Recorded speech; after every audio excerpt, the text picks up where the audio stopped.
तो चलो आज से हम लोग एसएससी जेई का प्रीवियस ईयर क्वेश्चन करने वाले हैं। तो एसएससी जेई में प्रीवियस ईयर क्वेश्चन में जो है अलग अलग चैप्टर से क्वेश्चन हम लोग के पास है। उसमें से एक चैप्टर हम लोग के पास क्या है, एसी फंडामेंटल, ठीक ना। तो एसी फंडामेंटल का आज हम लोग क्वेश्चन करने वाले हैं।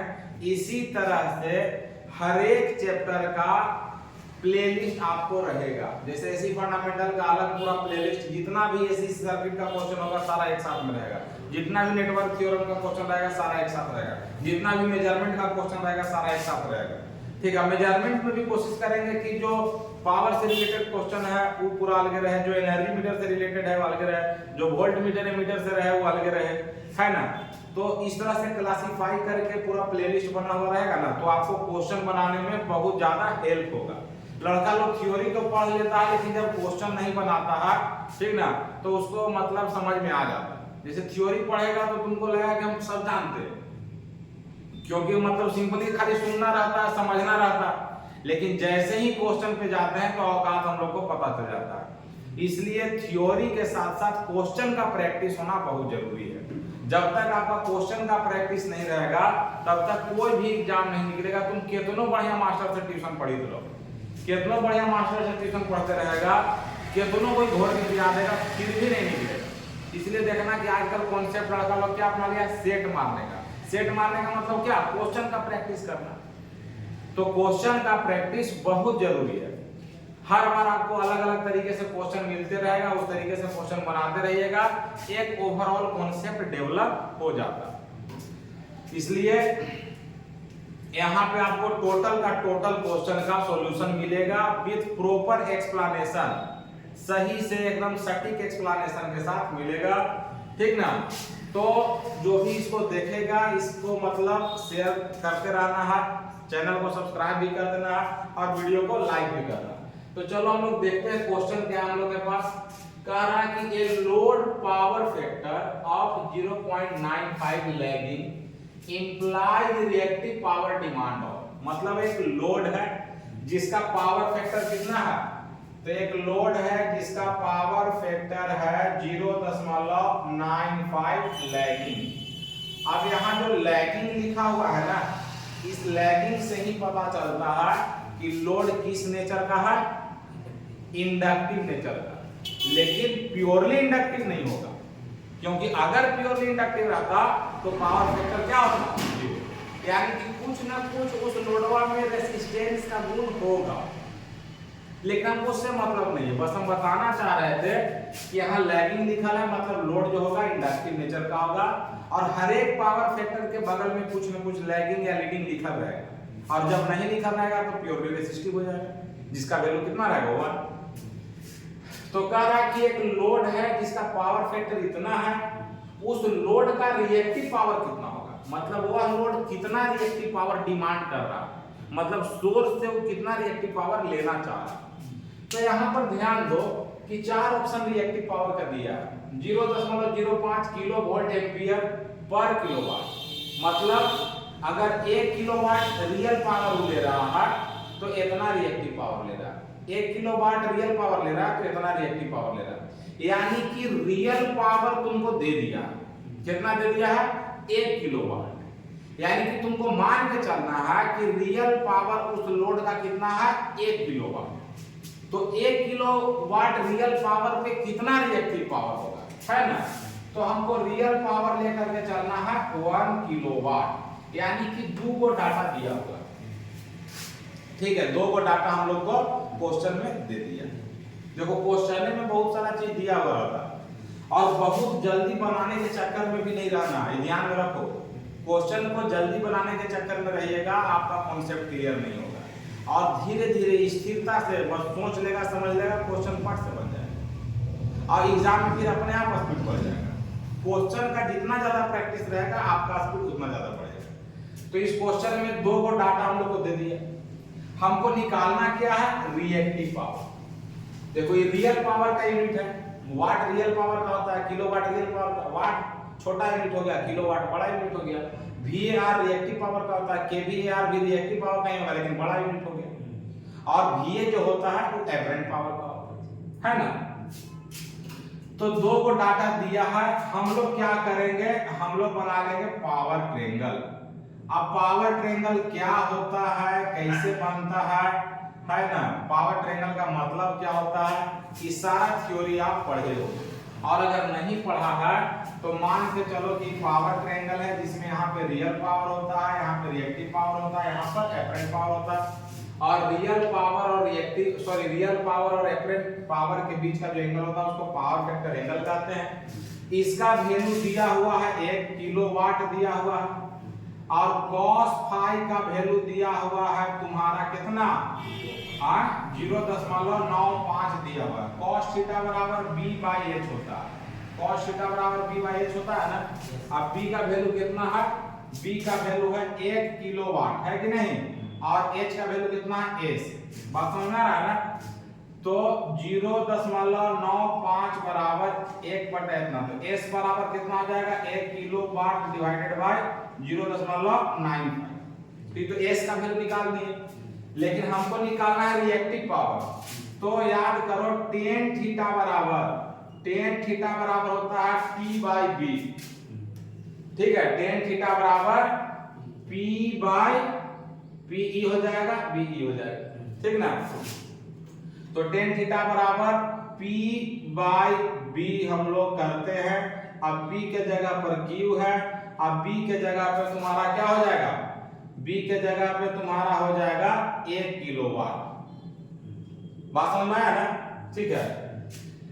अब देखो tan फाई बराबर हो गया q, यानी कि कहने का मतलब है 1 किलोवाट है यहाँ पर, कि अगर tan फाई का वैल्यू तुमको पता चल जाए तो q तुम्हारा निकल जाएगा। tan फाई का वैल्यू पता चल जाए तो q क्या हो जाएगा, निकल जाएगा। तो अब एक काम करो, tan फाई का वैल्यू हमको पता कैसे चलेगा, tan फाई का वैल्यू हमको कैसे पता चलेगा। तो tan फाई का वैल्यू पता करने के लिए तुमको क्या करना होगा, तुम चाहो तो ऐसे भी निकाल सकता है, cos थीटा बराबर है ना, cos थीटा बराबर 0.95 दिया है ना, तो फाई बराबर निकाल दो cos इनवर्स 0.95, तो ठीक cos थीटा निकल जाएगा, सॉरी फाई निकल जाएगा। और अगर फाई निकल गया, ठीक है, अगर फाई निकल गया तो फिर तुम्हारा काम हो गया। बात समझ आ रहा है ना। तो एक काम करो, फाई का वैल्यू शायद 18 डिग्री के आसपास आएगा, चेक करो, आंसर निकालेगा तो तुम्हारा ई वाला आंसर आएगा। निकाल के देखो, cos इनवर्स 0.95 का वैल्यू निकालो, फाई का वैल्यू कितना आता है। ठीक है, अब इधर एक काम करो, देख लो इधर पहले। अब देखो तुमको लगा कि सर ई वाला आप काहे निकाले, जब tan थीटा बराबर p/b करके ही आंसर तुरंत आ गया है ना, q का वैल्यू निकालना है, तो q का वैल्यू तो मेरा tan फाई के बराबर आ ही गया। ठीक है, तो फिर हम लोग ई वाला कार्य निकालें। मान लो कि किसी के दिमाग में आता हमको sin फाई लेके चलना, तो sin थीटा बराबर p/h करता, q/s करता कि नहीं करता। अब q बराबर s गुने sin फाई होता कि नहीं होता, तो q बराबर s का वैल्यू कितना है 1 किलो बटा 0.95 है ना, 1 बटे 0.95 गुने sin फाई। आई जो 0.95 है यही तो cos फाई है।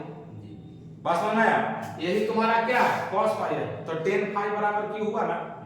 तो इस तरह से भी कर सकता है। तो मेरा कहने का मतलब है कि अब एक चीज देखो, एग्जाम में क्या चालाकी कर दिया कि तुमको कैलकुलेटर यूज करनी पड़ेगा, क्योंकि किसी को cos थीटा बराबर 0.95 है तो थीटा का वैल्यू किसी को याद रहेगा, इसलिए वर्चुअल कैलकुलेटर भी अलाउ रहता है एग्जाम में। ठीक है ना, ताकि हम किसी भी डाटा को लेके चलें, tan थीटा वाला भी लेके चलेगा तो ये आंसर आ जाएगा, sin थीटा वाला लेके चलेगा तो ये आंसर आ जाएगा। तो हम इसको इसीलिए निकालें ताकि एग्जाम में तुम्हारा दिमाग में कभी क्या आ जाएगा ये तुमको पता नहीं, sin थीटा वाला लेके चलेगा कि tan थीटा वाला लेके चलेगा, बस दिमाग में यही रहेगा कि हमको ये वाला निकालना है। तो अब ये तो दो तरह से हम सोचवा दिए, बाकी तुम जैसे सोचो एग्जाम में। इस क्वेश्चन में मेनली क्या सोचना था कि पावर फैक्टर दिया हुआ है और रियल पावर दिया हुआ है, हमको बनाना क्या है, पावर ट्रायंगल बनाना। पावर ट्रायंगल के मदद से ही बनेगा, बाकी तुमको जैसे बनाना है। तो इसका आंसर शायद ये वाला होगा, सोल्व करके आप देख लीजिएगा। ठीक है, सोल्व करके देखेगा, tan phi का वैल्यू निकल जाएगा, tan phi बराबर Q होगा, ठीक ना। चलो उम्मीद करते हैं समझ में आ गया होगा, ठीक है। अब चलो अब हम लोग अगला क्वेश्चन पर चलते हैं। अब हम लोग अगला क्वेश्चन पर चलते हैं।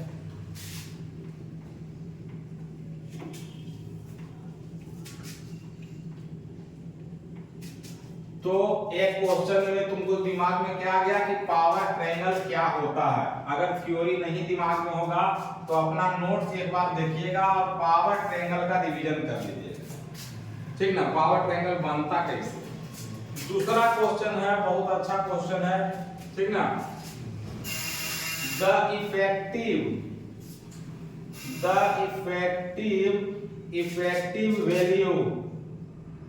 Value of voltage given by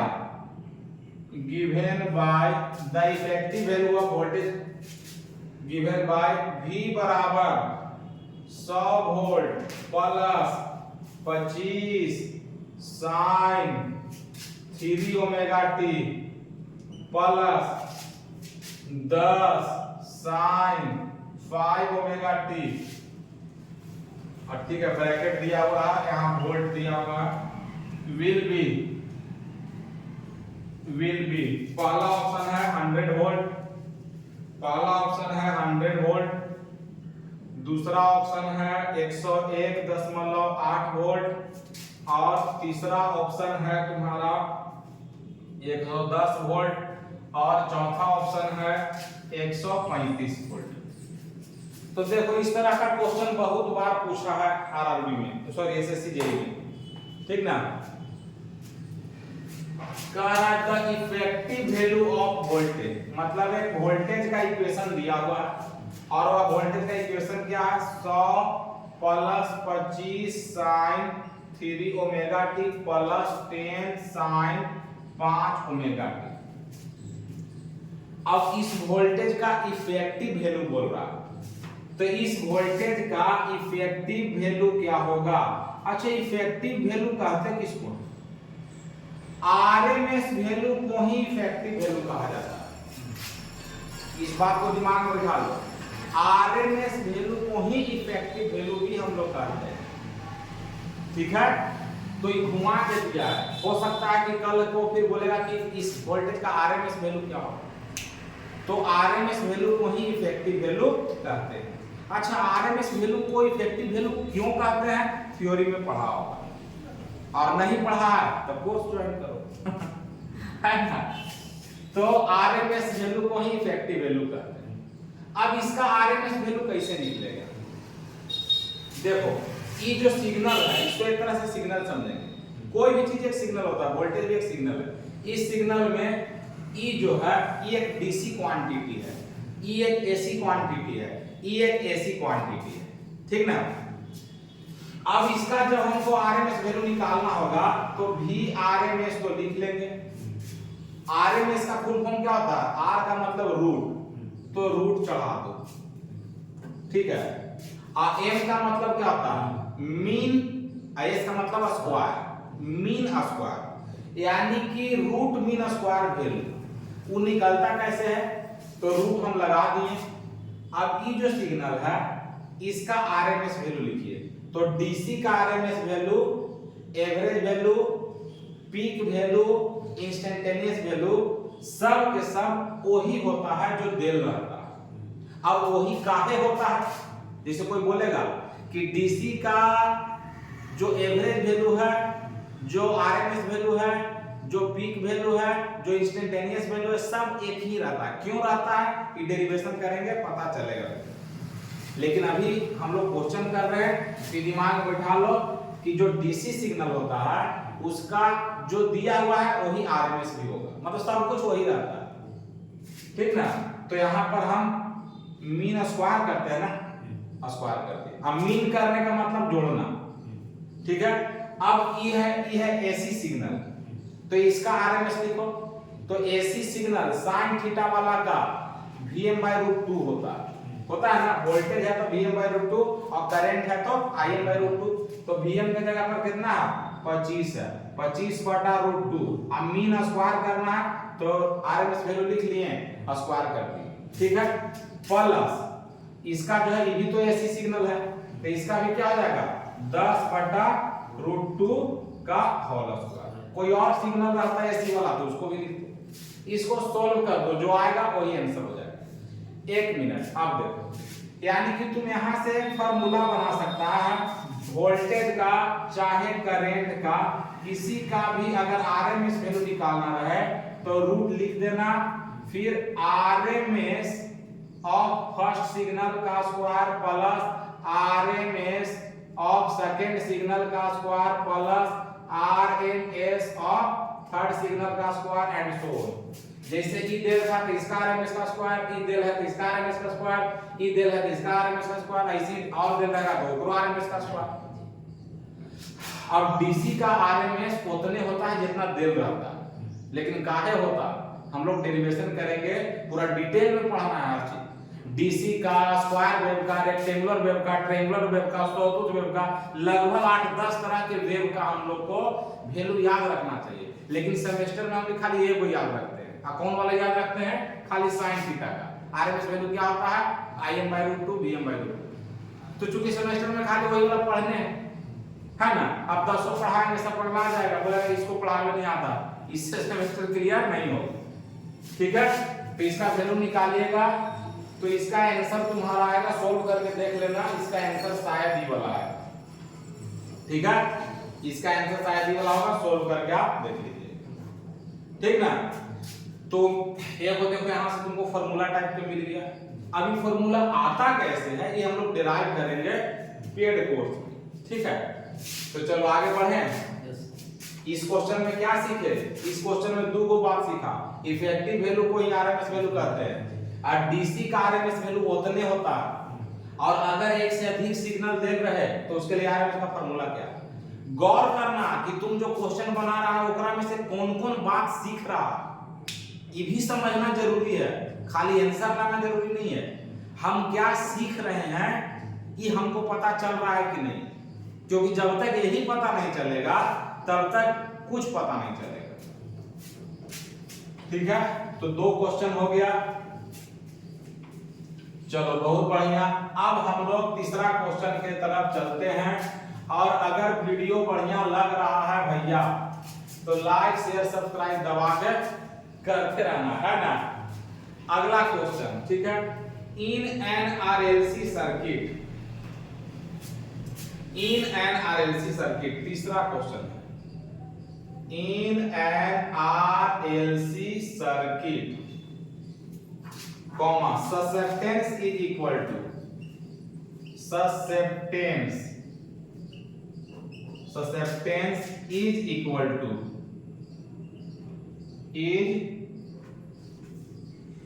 equal to, पहला ऑप्शन है 1/x, दूसरा ऑप्शन है 1/r, तीसरा ऑप्शन है r/z², और चौथा ऑप्शन है x/z², ठीक है। तो कह रहा है इन एन आरएलसी सर्किट, ये देखो आरएलसी सर्किट रहे, आरसी सर्किट रहे, आरएल सर्किट रहे, कोई सर्किट रहे, कोई फर्क नहीं पड़ेगा। तुमको समझ में आना चाहिए कि ससेप्टेंस केकरा कहते हैं, है ना बात। ससेप्टेंस केकरा कहा जाता है ये पता रहेगा ना। तो तुमको ये तो पता होगा कि अगर Z बराबर लिखल है R+jX तो इसको इम्पीडेंस कहते हैं, क्लियर है बात, है ना। उसी तरह से Y बराबर होता है G+jB, तो G को कंडक्टेंस बोलते हैं और B को ससेप्टेंस बोलते हैं। यानी कि imaginary part of Y, imaginary part of admittance, ठीक ना, Y कह रहे हैं, imaginary part of admittance is known as susceptance. तो Y का इमेजिनरी पार्ट मतलब B निकालना, तो यार B को B के रूप में तो लिखा नहीं है, है ना। तो मान लो कि कोई एक आरएलसी सर्किट है, आरएलसी सर्किट अब सीरीज वाला भी हो सकता है, पैरेलल वाला भी हो सकता है, कोई भी हो सकता है। तो उसका जेड निकालेगा तो आर प्लस जे एक्स होगा ना। तो y जब उसका हम निकालेंगे तो 1 बटे क्या होगा, z होगा।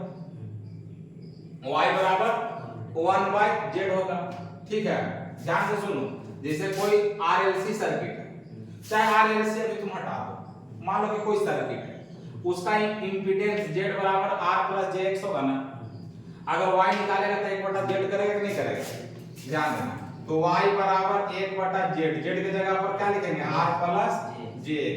अब हमको इमेजिनरी नीचे नहीं रहना है तो कंजुगेट से गुना करते हैं हम लोग, तो ऊपर हम लोग हो जाएगा r माइनस jx हो जाएगा, नीचे हो जाएगा r प्लस jx गुने हो जाएगा r माइनस jx होगा ना, बराबर हो जाएगा r minus jx divided by नीचे वाला हो जाएगा r square minus j square x square बराबर r minus jx divided by r square plus x square हो जाएगा। j स्क्वायर का वैल्यू -1, i वाला माइनस मिल के प्लस हो जाएगा x स्क्वायर। अब इसको अलगे कर दो, तो अलगे कर देगा तो r बटा r square plus x square minus x बटा r स्क्वायर प्लस क्या हो जाएगा x स्क्वायर। अगर हम यहाँ प्लस देंगे तो यहाँ पर इनको माइनस दे देना होगा, है ना, क्योंकि फार्मूला में प्लस रहता है। तो y का इमेजिनरी पार्ट, ये y निकला, y का इमेजिनरी पार्ट कौन वाला हो गया, j भी रहेगा ना, j है। ठीक है, y का इमेजिनरी पार्ट ये वाला हुआ ना, यानी कि b बराबर हो गया, दिख रहा है देखो, b बराबर हो गया माइनस x बटे r square plus x square. अब याद करो माइनस x बटे, इसी को z स्क्वायर बोल सकते हैं कि नहीं बोल सकते, z बराबर root under r square plus x square होगा मैग्नीट्यूड, इसको n करेगा तो z स्क्वायर बराबर r square plus x square होगा ना। तो हम लोग z स्क्वायर इसकी जगह लिख दिए, क्यों लिखे, क्योंकि ऑप्शन में सब जगह दिल है, यानी कि b बराबर माइनस x बटा z स्क्वायर रियल में आएगा, लेकिन माइनस दिल नहीं है, b वाला है कि नहीं। अच्छा एक चीज और, ठीक है, तुमको लगा कि सर आपने तो नॉर्मल जेड लिए, लेकिन सर्किट तो आरएलसी सर्किट दिया है ना।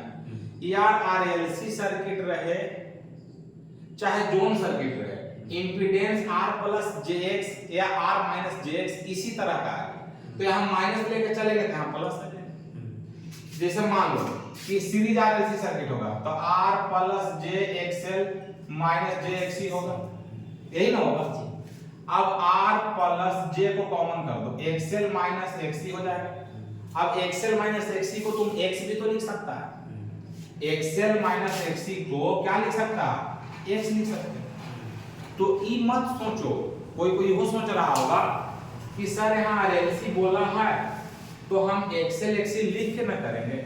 अरे भाई xl भी रिएक्टेंस, xc भी रिएक्टेंस, तो रिएक्टेंस में से रिएक्टेंस घटेगा तो रिएक्टेंस, तो उसको जनरल रिएक्टेंस x लिखेंगे। और क्यों लिख रहे हैं, क्योंकि ऑप्शन में xl लिख के दिया, तो इतना तो दिमाग बुद्धि काम करना चाहिए ना।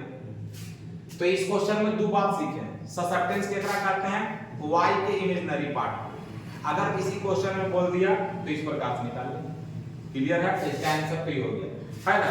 हम लोग का माइनस क्यों आया, क्योंकि हम लोग यहाँ पर प्लस लेके चले, अगर यहाँ पे माइनस लेके चलते तो प्लस, तो इसीलिए तो यहाँ साइन वाला मतलब कंफ्यूजन नहीं दिया, क्योंकि क्लियर नहीं किया। ठीक है, चलो मिटा दे इसको। अब देखो जितना भी क्वेश्चन बता रहे हैं सारा क्वेश्चन को लिख के ऑप्शन के साथ एक नोट्स बना लेना, सारा क्वेश्चन को चैप्टर वाइज लिख के एक नोट्स बना लीजिएगा। और जो हम बोल रहे हैं इससे तुमको लग रहा है कि कुछ इंपॉर्टेंट बात बोल रहे हैं तो उसी के जगह पे नोट करके उसको भी लिख लेना, इससे तेरा जबरदस्त कॉन्सेप्ट क्लियर हो जाएगा, है ना। अब खाली वीडियो को अगर देखने के पर्पस से देखेगा तब तो फिर मुश्किल है, देखने के पर्पस से देखना नहीं है केवल, ठीक ना। चलिए अगला क्वेश्चन पर हम लोग चलते हैं, चौथा क्वेश्चन पर चलते हैं, ठीक है। टू साइनुसॉइडल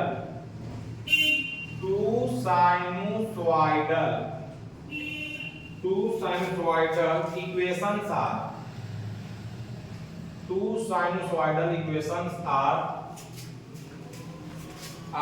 given as ठीक ना। पहला दिल है E1 बराबर a गुने sine omega T plus pi by 4 और दूसरा दिल है E2 बराबर b sine omega T minus pi by 6। ठीक है। The phase difference between two quantities, the phase difference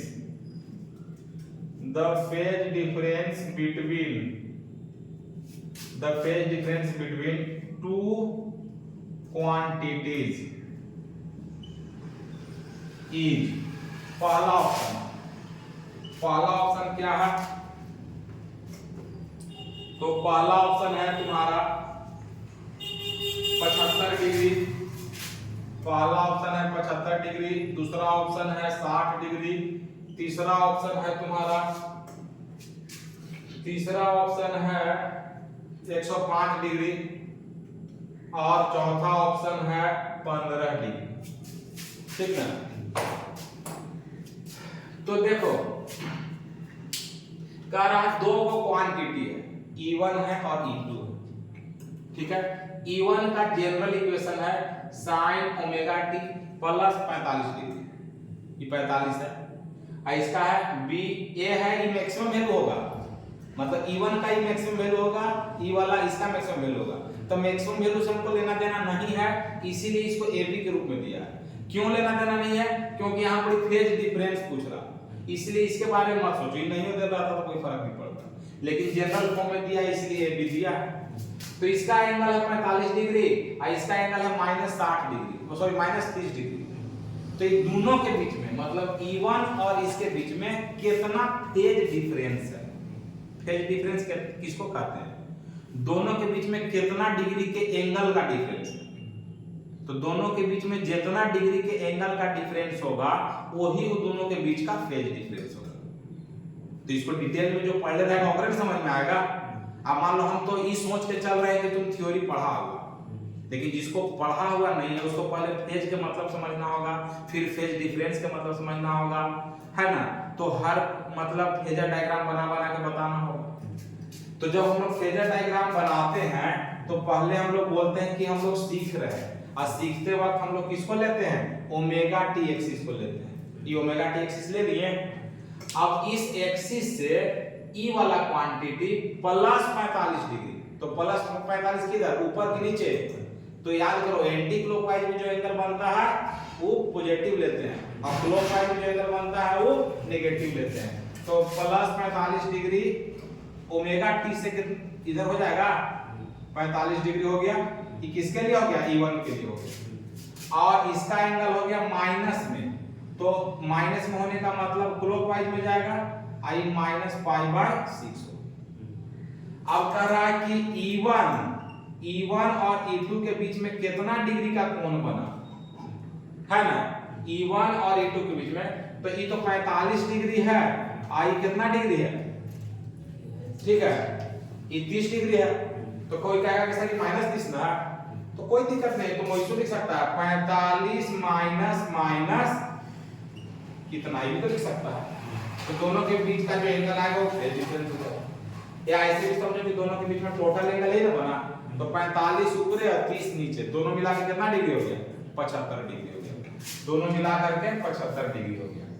एकरा में देखो पहला ऑप्शन 75 दिया, तो जानता क्या दिया है? क्योंकि तुम डरो कि अरे यार इतना आसानी से कैसे आ गई, लगता है कि हम गलत बना रहे हैं। ठीक ना। अब देखो ये दोनों को जोड़ेगा तो कितना हो जाएगा? मतलब 45 में -30 जोड़ेगा तो कितना होगा? 45 में -30 को जोड़ना है तो 15 डिग्री होगा ना। 15 डिग्री भी मार्केट में है कि नहीं? 15 डिग्री भी दिया हुआ, ठीक है। तो अलग अलग तरीके से कंफ्यूज करने के लिए दिया हुआ रहता है, ठीक ना। तो इसका आंसर यही होगा। ये क्वेश्चन उसी से बनेगा जो फेजर डायग्राम के कॉन्सेप्ट को अच्छे से समझता हो।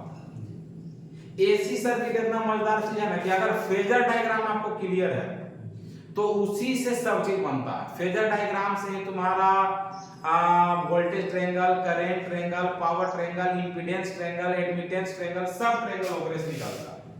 कहने को ट्रायंगल है लेकिन रियल में क्या रहता, फेजर डायग्राम रहता। ठीक है, तो उम्मीद करते हैं समझ में आ गया होगा।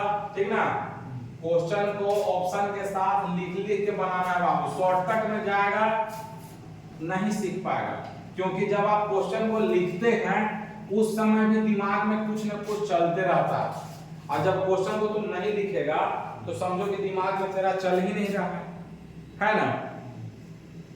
चलो बहुत बढ़िया, अब हम लोग अगला क्वेश्चन के तरफ चलते हैं, और इस तरह का क्वेश्चन बता चुके तुम लोग को। ठीक ना, तो 4 क्वेश्चन किए, अभी कि 5 हुए टोटल? क्वेश्चन कितना हुआ? 4 हो गया ना। द आरएमएस वैल्यू, देखो यहाँ आरएमएस कर दिया डायरेक्ट। द आरएमएस वैल्यू, 5वां क्वेश्चन है, the RMS value, the RMS value of alternating current, of the alternating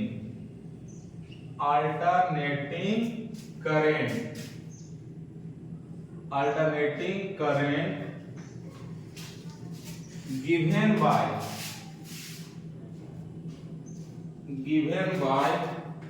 the equation, given by the equation। क्या है इक्वेशन? पहला है I बराबर 50 sin 314 t minus 10 degree plus 30 sin 314 t minus 20 degree. ये दिया हुआ है तुमको करंट। ऑप्शन में क्या दिया है? तो ऑप्शन में दिया है 41.23 एम्पियर, पहला ऑप्शन। दूसरा ऑप्शन है 58.31 एम्पियर, 58.31 एम्पियर। तीसरा ऑप्शन तुम्हारा दिया हुआ है 38.73 एम्पियर, 38.73 एम्पियर। और चौथा ऑप्शन दिया हुआ है 77.43 एम्पियर। ठीक है, 77.43 एम्पियर। ठीक ना, तो अब इस तरह का क्वेश्चन बताए थे ना, अब इस तरह का क्वेश्चन बताते। अब देखो यही क्वेश्चन रिपीट करने लगे, तो अगर तुम क्वेश्चन बैंक का प्रैक्टिस कर ले रहेगा तो बहुत सारा क्वेश्चन तो रिपीट कर जाता है। तो क्वेश्चन बैंक बनाने से ही फायदा है कि उसी टाइप का क्वेश्चन आ गया तो फिर पट से एग्जाम में बन जाएगा। तो कम से कम भाई उतना समय तो बचेगा ना, और जो समय बचेगा वो नया टाइप के क्वेश्चन पर हम लगा देंगे, है कि नहीं। तो अब इसमें देखो ई एंगल को देखना ही नहीं है, एंगल किसी भी तरह से दे रहे हैं, आरएमएस वैसे ही निकलेगा जैसे हम पहले का क्वेश्चन में निकाले। एंगल के बारे में कुछ सोचवे मत करना, ये प्लस में है माइनस में है, डजंट मैटर, मैटर ही करता है कि निकलता वैसे ही है ना।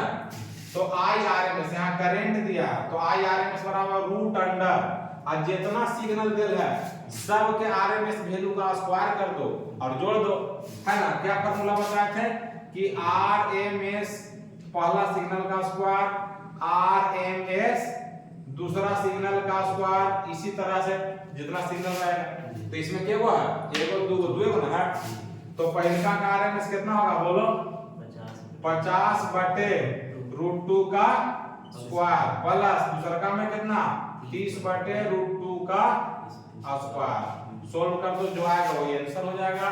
शायद आंसर ये वाला होगा, ठीक ना, शायद आंसर ये वाला होगा, मिला करके देख लीजिएगा, ठीक है ना।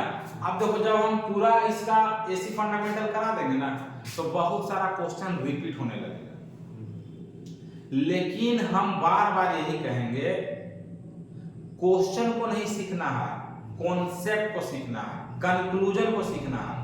इतना क्वेश्चन बनाने के बाद तुम क्या क्या बात सीखा उस बात का नोट्स बना लेना, उसके बाद फिर सीखने का जरूरत नहीं रहेगा। क्योंकि भाई हम तो पूरा क्वेश्चन बैंक में करा दे रहे हैं, अब पूरा क्वेश्चन बैंक जब करा दे रहे हैं तो उससे कुछ नया आएगा तब ना कोई नया बात होगा। और जो नया बात होगा ना वो यही सब बात में से निकला हुआ कोई ना कोई बात होगा। इसलिए सोचने आना बहुत जरूरी है कि दिमाग में बैठा। चलो अब हम लोग अगला क्वेश्चन की तरफ चलते हैं। अगला क्वेश्चन की तरफ हम लोग चलते हैं, ठीक है। तो छठा क्वेश्चन, टोटल 10 क्वेश्चन का टारगेट लिए हैं, ठीक ना। टोटल 10 क्वेश्चन का। अगला क्वेश्चन बहुत आसान क्वेश्चन दे दिया, फार्मूले दे दिया। Form factor of N alternating wave. Form factor of N alternating wave. Form factor of alternating wave is, ठीक ना। पहला नंबर में क्या है, तो फॉर्म फैक्टर बराबर एवरेज वैल्यू दिया हुआ है, एवरेज वैल्यू बटा आरएमएस वैल्यू दिया हुआ है, आरएमएस वैल्यू दिया हुआ है। दूसरा में दे है, शॉर्ट में हम लिख दे रहे हैं फॉर्म फैक्टर बराबर आरएमएस का स्क्वायर बटे एवरेज दिया हुआ है। तीसरा ऑप्शन में क्या दिया हुआ है, फॉर्म फैक्टर बराबर आरएमएस वैल्यू बटा एवरेज वैल्यू। और चौथा ऑप्शन है तुम्हारा फॉर्म फैक्टर बराबर आरएमएस गुने एवरेज, ठीक ना, आरएमएस गुने एवरेज। अब देखो तुमको ये क्वेश्चन तो बहुत आसान लगेगा क्योंकि डायरेक्ट हम लोग फॉर्मूला पढ़ते हैं, ठीक ना। फॉर्म फैक्टर का formula, form factor for alternating wave, ठीक है। फॉर्म फैक्टर बराबर आरएमएस वैल्यू बटा एवरेज वैल्यू होता है, ठीक ना। लेकिन जब तुम थ्योरी पढ़ा होगा तो फॉर्म फैक्टर हम लोग पढ़ते क्यों हैं, पीक फैक्टर हम लोग पढ़ते क्यों हैं, और form factor, peak factor DC के लिए कितना होगा, साइनसॉइडल के लिए कितना होगा, रेक्टेंगुलर के लिए कितना होगा, ट्रायंगुलर के लिए कितना होगा, पल्स के लिए कितना होगा, सॉटूथ के लिए कितना होगा। मतलब अलग अलग वेव का फॉर्म फैक्टर का वैल्यू अलग अलग होता है। तो इस क्वेश्चन से आप ये दिमाग में बैठा लीजिए कि जितना तरह का वेव होता है सारा वेव का फॉर्म फैक्टर का वैल्यू, पीक फैक्टर का वैल्यू, फॉर्मूला हमको याद रखना है। प्रैक्टिस करने का मतलब ये नहीं कि बस इस क्वेश्चन का आंसर ला दिए बस हो गया। प्रैक्टिस करने का मतलब ये हुआ कि उस क्वेश्चन के इर्द गिर्द का जो भी डाटा है उस डाटा को दिमाग में बैठा लो। तो जहां पढ़ा होगा वहां तुमको बताया हो गया होगा कि डीसी का फॉर्म फैक्टर कितना होता है, पीक फैक्टर कितना होता है, और तुम्हारा ट्रायंगुलर वेव का कितना होता है, स्क्वायर वेव का कितना होता है, सारा चीज बताया गया, ठीक है। तो यहाँ तो डायरेक्ट फॉर्मूला है, तो फॉर्म फैक्टर बराबर आरएमएस बटा एवरेज होता है। लेकिन क्यों होता है इस तरह से हम लोग निकालते क्यों है कि आगे हम लोग देखेंगे, ठीक ना। चलो अब आगे हम लोग बढ़ते हैं, ठीक है। आगे हम लोग बढ़ते हैं, 6 क्वेश्चन हो गया। 7वां क्वेश्चन में चलते हैं हम लोग, 7वां क्वेश्चन में चलते हैं, ठीक है। 7वां क्वेश्चन में हम लोग चलते हैं, very good. The phase difference between the following voltage and current wave. The phase difference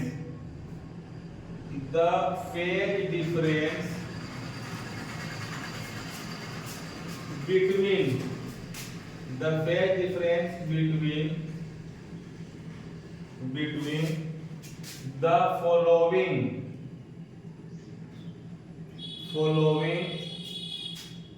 voltage and current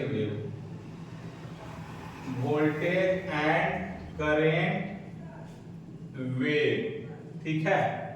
तो वोल्टेज वाला वेव क्या दिया हुआ है, 311 sign 100 pi T plus 30 degree, और यहाँ वोल्ट दिया हुआ है। आई बराबर क्या दिया हुआ है, 17 sign 100 pi T minus 20 degree और यहाँ एम्पियर दिया हुआ है। ठीक है, पहला ऑप्शन है 20 डिग्री, दूसरा ऑप्शन है 50 डिग्री, तीसरा ऑप्शन है 10 डिग्री और चौथा ऑप्शन है 30 डिग्री। ठीक ना। तो देखो ये वाला क्वेश्चन भी रिपीट कर गया कि नहीं कर गया? अभी हम एक क्वेश्चन बताए थे E1 और E2 वाला, है ना। तो ये जान लो कि एकदम अगर आप क्वेश्चन बैंक को अच्छे से कर लेते हैं, ठीक ना, तो लगभग 30-40 क्वेश्चन रिपीटे कर जाता है। तो उस 30-40 क्वेश्चन को तुम 10 से 15 मिनट में बना दो, तो वो वाला टाइम बचेगा ना। यही फायदा है क्वेश्चन प्रैक्टिस। अब कोई लड़का होगा एकदम पागल हाथी के जैसा, एकदम ये वाला किताब वो वाला किताब, कोई भी नया पब्लिकेशन आ गया है ना, एकदम धर के ले ले, लेकिन उससे कोई फायदा नहीं है। पढ़ना क्या है और छोड़ना क्या है, ये पता होना बहुत जरूरी है। अगर आपको ये पता नहीं है कि हमको छोड़ना क्या है, तो तुम्हारा रिजल्ट तभी नहीं है। पढ़ना क्या है सबको पता रहता है, छोड़ना क्या है किसी को पता नहीं। तो बस 3 किताब एसएससी जेई के लिए 3 किताब सफिशिएंट है। एक तो एसएससी जेई का पूरा क्वेश्चन बैंक चाट जाओ, दूसरा बीके मेहता को पूरा चाट जाओ, तीसरा आर के राजपूत को चाट जाओ। जेबी गुप्ता को भी बनाने का जरूरत नहीं। ये 3 बुक से ही आपको इतना कॉन्सेप्ट क्लियर हो जाएगा कि टेक्निकल का क्वेश्चन आपका 70-80% हो जाएगा। 100% किसी से नहीं बनता, ठीक ना, 100% किसी से नहीं बनता। लेकिन यही तीनों किताब को एकदम अच्छे से, मतलब अच्छे से कम 10-10 बार 15-15 बार प्रैक्टिस रहे, ताकि क्वेश्चन मिले पट से उसका सॉल्यूशन कर दे, कलम रुके नहीं। इतना प्रैक्टिस होना चाहिए, लेकिन इतना कोई करता ही नहीं। अब खोजते चलेगा, है ना। तो कबीरदास का दुआ है ना, मोको कहां ढूंढे बंदे मैं तो तेरे पास हूं, ठीक ना। सारा चीज तेरे पास में है, लेकिन तैयो तू झूठो भटक रहा है इधर। बस यही 3 किताब मोर देन सफिशिएंट है कोई भी डिप्लोमा लेवल के एग्जाम को निकालने के लिए, ठीक है। तो इसका आंसर बताने की जरूरत है, बता के हो जाए। देखो वो वाला ऑप्शन, वो वाला क्वेश्चन हम लिख के बताएं, एकरा में लिख के बताने की जरूरत है। 30 डिग्री ऊपर -20 डिग्री नीचे, 30 50 हो गया। अब इसी क्वेश्चन को उस समय लिख के बताएं, क्यों? क्योंकि सिखाना। अब आरएमएस वाला में लिख के कखन नहीं बताएंगे, रूट अंडर करेंगे सब आरएमएस। तो सीखते वक्त शॉर्टकट नहीं अपनाना है, सीखते वक्त खास करके टेक्निकल में अगर तुम शॉर्टकट से गया तो तुम्हारा कॉन्सेप्ट नहीं बना, और एक बार अगर कॉन्सेप्ट नहीं बना तो फिर तुम बहुत दिन तक रगड़ाते रहेगा। और अगर कॉन्सेप्ट बन गया तो फिर तुम क्वेश्चन को देखेगा और सॉल्यूशन तक पहुंच जाएगा। तुम देख रहे ना, इसी में हम लोग आगे चलते जाएंगे और धीरे धीरे हम लोग का स्पीड बढ़ते चल जाएगा, क्योंकि क्वेश्चन उस तरह का रिपीट होने लगेगा। तो टोटल 7 क्वेश्चन हो गया हम लोग का, ठीक है, वेरी गुड। अब चलो हम लोग 8वां क्वेश्चन की तरफ चलते हैं। 8वां क्वेश्चन की तरफ हम लोग चलते हैं, ठीक ना। 8वां क्वेश्चन की तरफ हम लोग चलते हैं।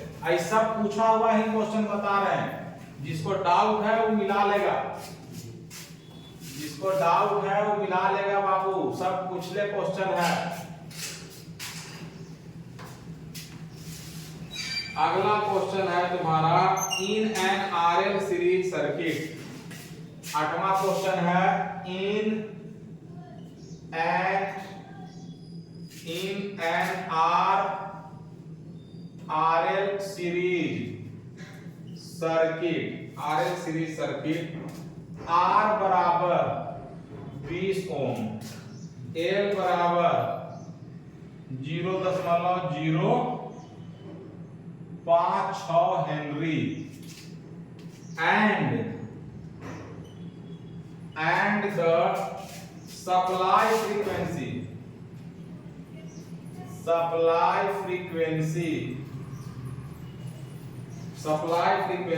is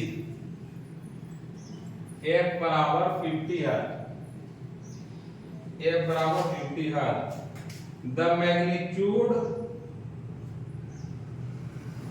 The magnitude, the magnitude, impedance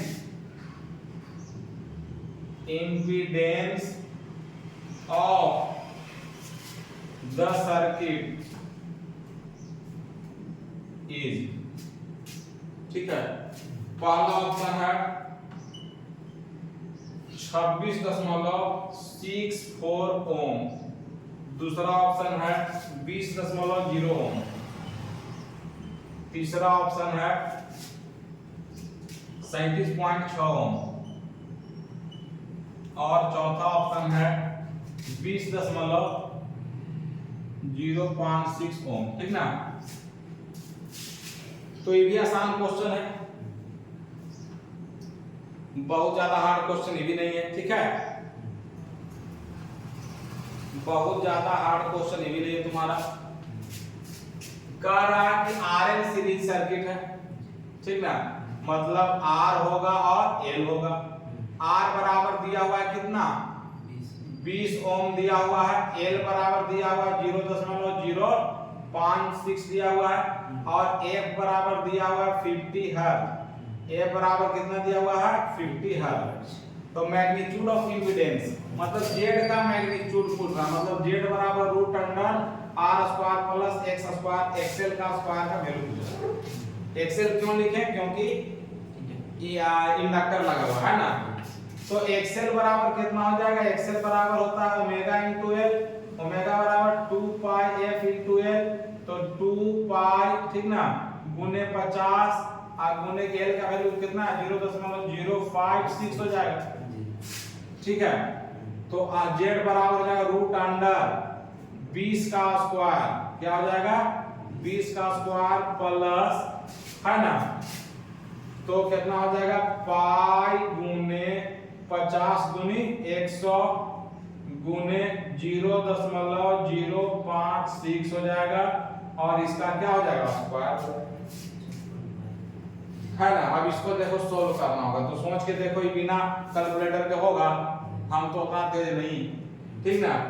तो इसका आंसर शायद ये वाला होगा, कैलकुलेट करके तुम लोग देख लेना, ठीक ना। अब कैलकुलेशन करने के लिए तो तेज बनना ही पड़ेगा, और भी तेज होगा प्रैक्टिस से करते करते। ऐसे सोचेगा कि हम तेज हो जाए, मुश्किल है, ठीक है। चलो वेरी गुड, बहुत बढ़िया। अब एक क्वेश्चन,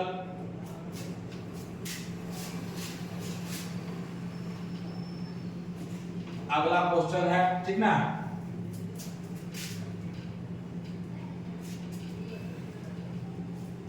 और वीडियो कैसा लग रहा है एकदम बताते रहेगा कमेंट कमेंट करके, ठीक ना।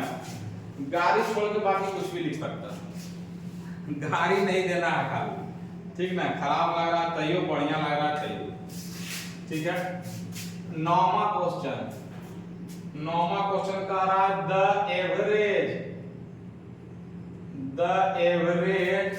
Value of current IAV of a sinusoidal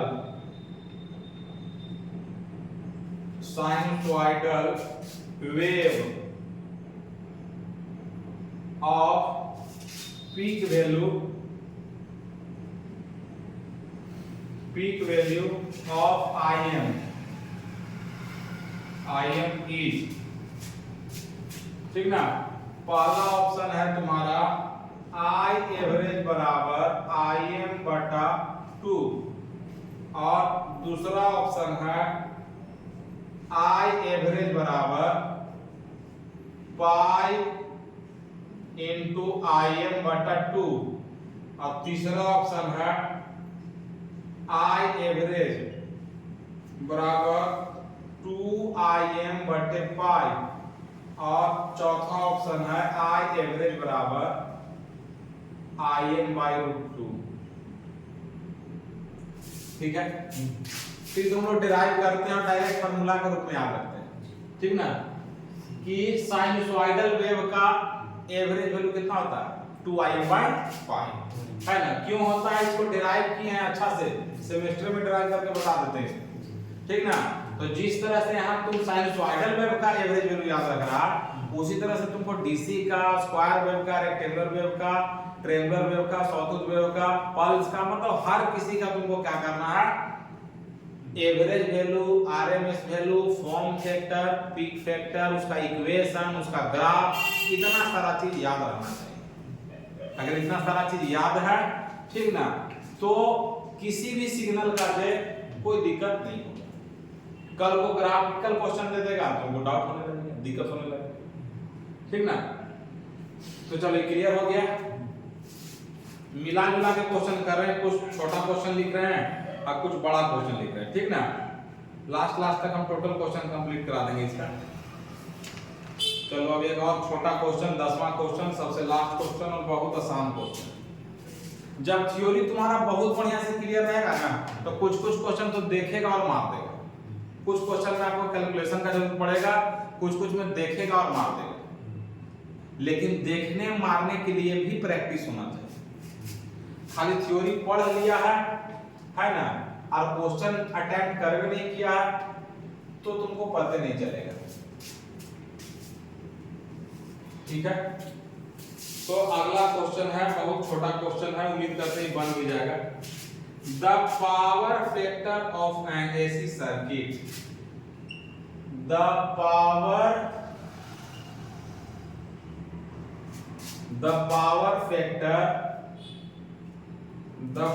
factor of an AC circuit is given by, ठीक ना। ए नंबर में दिया हुआ है R/Z, बी नंबर में दिया हुआ है XL/R, सी नंबर में दिया हुआ है Z/R, डी नंबर में दिया हुआ है R/XL, है ना। तो मान लो कि तुम भूल गया, तो तुमको इतना तो याद होगा कि पावर फैक्टर केकरा कहते हैं, cos फाई। तो यहाँ जो दिया हुआ है RZX यही सब है, तो तुम क्या करो, इंपीडेंस ट्रायंगल बना, क्योंकि इंपीडेंस ट्रायंगल में ही Z रहेगा, इंपीडेंस ट्रायंगल में ही R रहेगा, इंपीडेंस ट्रायंगल में ही XL चाहे XC रहेगा। तो मान लो कि हम इंपीडेंस ट्रायंगल बना दिए, ई बन गया इंपीडेंस ट्रायंगल, ई हो गया, R हो गया, यहाँ XL होगा और यहाँ क्या रहेगा।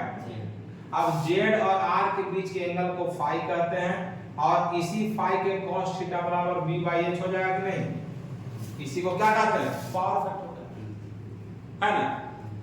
तो cos फाई बराबर पावर फैक्टर बराबर क्या आ गया, R/Z आ गया। तो अभी पावर फैक्टर होता क्या है, पावर फैक्टर कहे के मतलब क्या होता है। अगर किसी मतलब लोड का पावर फैक्टर 0.05 है चाहे 0.1 है, इसका मतलब क्या है। तो ये सब तो भाई थ्योरी क्लास में समझ में आएगा, लेकिन रह गया क्वेश्चन बनाना। तो ऑप्शन हम देख लिए कि R है, Z है, XL है, तो इंपीडेंस ट्रायंगल बना लिए। पावर फैक्टर का कम से कम इतना तो पता रहता है कि cos फाई को कहते हैं। तो Z और R के बीच के एंगल को हम क्या कहते हैं, Z और R के बीच के एंगल को फाई कहते हैं, और उसी फाई के cos थीटा को पावर फैक्टर कहते हैं, ठीक ना। देखो यहाँ पर एक बहुत छोटा सा बात बता दे रहे हैं और कि यहाँ पर जैसे मान लो कि तुम्हारा R है और यहाँ पर तुम्हारा X है, X XL भी हो सकता है और X XC भी हो सकता है, ठीक ना। और यहाँ पर तुम्हारा क्या है, Z है, इसी एंगल को पावर फैक्टर एंगल कहते हैं, ठीक ना। अब इसी में काम करो, एकरो में I से गुना कर दो, एकरो में I से गुना कर दो, एकरो में I से गुना कर दो, तो I से गुना कर देगा, ठीक है। तो ये Z गुने I हो जाएगा, I गुने R हो जाएगा, I गुने क्या हो जाएगा, I गुने X हो जाएगा। एंगलवा तो वही रहेगा ना यार। तो Z गुने I जो हुआ इस सप्लाई वोल्टेज होगा, I गुने R हुआ वोल्टेज ऑफ रेजिस्टेंस, है ना, और I गुने X हुआ वोल्टेज ऑफ मतलब इंडक्टर चाहे कैपेसिटर जो भी रहे। तो हाँ ये भी मतलब N मान लेते थोड़ा देर के लिए, VC भी हो सकता है, ठीक ना। तो यानी कि यही वाला देखो मेरा किस में बदल गया, यही वाला बदल गया वोल्टेज ट्रायंगल में, ये VR हो गया, ये VL हो गया और ये सप्लाई वोल्टेज V हो गया। अब एक काम करो, अब इसमें I से गुना कर दो।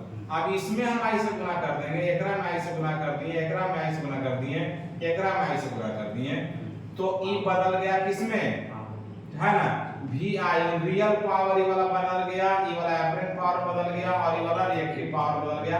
एंगलवा तो ही है ना, एंगल क्या वही है, तो सारा एंगल वही एक ही जैसा नहीं लग रहा है तुमको। तो डाटा कुछ भी दिल रहे, अगर Z X R के बीच का दिल रहेगा तो इस तरह से बना लेंगे, है ना। अगर वोल्टेज का बीच का दिल रहेगा इस तरह से बन जाएगा, अगर करंट के बीच का सॉरी पावर का दिल रहेगा तो ये वाला बन जाएगा। उसी तरह से एडमिटेंस ट्रायंगल, एडमिटेंस ट्रायंगल में क्या होगा कि बस त्रिभुज नीचे की ओर हो जाएगा। y बराबर g प्लस jb है ना भाई, तो इसमें भी g मान लो ये हो गया, b मान लो ये हो गया, y हो गया, ये g हो गया, ये b हो गया, ये क्या हो गया y, है ना। तो बस ट्रायंगल अगर दिमाग में है तो तुम्हारा एसी सर्किट का क्वेश्चन बनने में कोई दिक्कत नहीं होगा। लेकिन रह गया कि ट्रायंगल बनता कैसे है, ट्रायंगल आता कहां से है, शुरुआत कहां से है, ये सब जानने का मन करेगा तो जानने के लिए देखते रहना होगा, है ना, मेरा YouTube चैनल, ठीक है। और थ्योरी के लिए आपको पेड कोर्स परचेज करना होगा। थ्योरी बहुत शानदार थ्योरी देंगे, ऐसा थ्योरी देंगे कि एक बार क्लास करो उसके बाद फिर कभी क्लास ना करो, तो ये हकीकत है, ठीक ना। तो वीडियो कैसा लगा सब कोई बताएगा, कमेंट करेगा, समझ में आया कि नहीं आया, ठीक ना, जरूर लिखेगा, फीडबैक भी देगा, क्या सुधार करें क्या सुधार नहीं करें, और वीडियो को शेयर जरूर करेगा। तो चलो मिलते हैं नेक्स्ट क्लास में, ठीक ना, फिर से 10 गो नया क्वेश्चन के साथ, ठीक है।